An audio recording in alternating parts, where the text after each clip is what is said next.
अगर फोटोशॉप पर पकड़ बनानी है तो शुरुआत कहाँ से करें? भाई सबसे पहले सबसे ज़रूरी टूल से, और वो है मूव टूल। यकीन मानिए ये छोटा सा टूल ना काम करने का पूरा तरीका बदल सकता है। सोचिए जरा, एक इतना सिंपल सा टूल, इसमें भला क्या खास पावर छिपी होगी। अक्सर ऐसा ही होता है ना, जो चीजें सबसे सामने होती हैं हम उन्हें ही सबसे ज्यादा नजरअंदाज कर देते हैं। तो चलिए आज इसी के छुपे हुए राज जानते हैं। तो हमारा पहला सेक्शन है फोटोशॉप का पहला हीरो। जी हाँ, आज हम बात करेंगे उस सबसे ज़रूरी टूल की जो असल में हर एक शानदार डिज़ाइन की बुनियाद है। तो आखिर ये मूव टूल है क्या? देखिए, ये फोटोशॉप का वो सबसे बेसिक, सबसे प्राइमरी टूल है जिससे किसी भी चीज को, चाहे वो कोई ऑब्जेक्ट हो, लेयर हो या कोई सिलेक्शन, एक जगह से उठाकर दूसरी जगह रखा जाता है। एडिटिंग की दुनिया में ना, ये समझिए कि ये सबसे पक्का साथी है। और इसे एक्टिवेट करने का सबसे तेज तरीका, बस कीबोर्ड पर वी दबाइए। ये एक छोटा सा शॉर्टकट है, लेकिन काम की रफ्तार को कई गुना बढ़ा देता है। तो बस वी प्रेस किया और मूव टूल हाजिर। अच्छा, अब आते हैं सेक्शन 2 पर, मूविंग का बेसिक मंत्र। चलिए अब देखते हैं कि इसके जो मेन काम हैं उनमें मास्टरी कैसे की जाए। इसके ना दो मेन काम हैं। पहला तो ये कि आप पूरी की पूरी लेयर को ही हिला सकते हैं, चाहे वो टेक्स्ट हो, कोई फोटो हो या कोई शेप। और दूसरा काम है किसी लेयर के सिर्फ एक चुने हुए हिस्से को, जिसे हम सिलेक्शन कहते हैं, उसे एक जगह से दूसरी जगह ले जाना। चलिए अब तीसरे सेक्शन में चलते हैं, कॉपी और ट्रांसफर की शक्ति। यहां से मजा शुरू होगा। अब हम मूव टूल की उन सीक्रेट पावर्स को जानेंगे जो काम को और भी मक्खन जैसा आसान बना देंगी। अब एक सवाल, एक टूल जिसका नाम ही मूव यानी हटाना है, क्या वो कॉपी भी कर सकता है? इसका जवाब शायद थोड़ा चौंकाने वाला हो।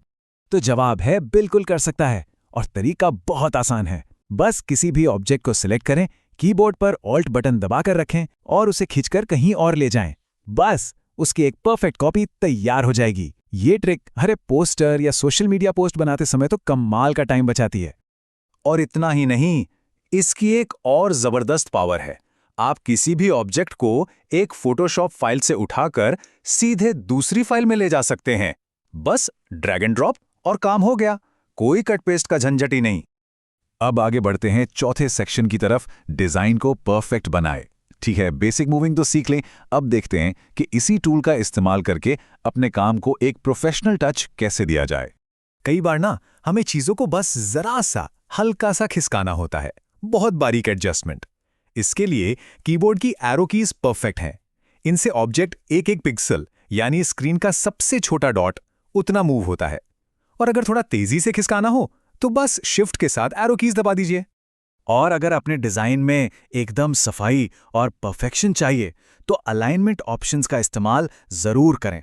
आप एक साथ कई लेयर्स को सिलेक्ट करके उन्हें एक क्लिक में लेफ्ट, राइट, सेंटर, ऊपर या नीचे एकदम एक सीध में ला सकते हैं। इससे काम बहुत ही ज्यादा प्रोफेशनल लगता है।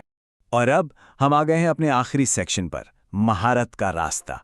तो अब जब मूव टूल की इतनी सारी पावर पता चल गई है तो सवाल ये उठता है कि इसमें प्रो कैसे बनाया जाए। देखिए, इसका जवाब बहुत सिंपल है, अभ्यास करते रहें और सीखते रहें। फोटोशॉप में मास्टर बनने का यही एक तरीका है, लगातार प्रैक्टिस। तो मुद्दे की बात यह है कि मूव टूल हर डिजाइन की बुनियाद है। अगर इस पर अच्छी पकड़ बन गई तो काम ना सिर्फ तेज होगा बल्कि ज्यादा आसान और क्रिएटिव भी हो जाएगा। तो अब जब मूव टूल के सारे राज पता चल गए हैं, सवाल यह है कि इस नई पावर के साथ सबसे पहले क्या बनाया जाएगा। अब वक्त है अपनी क्रिएटिविटी को खुली उड़ान देने का।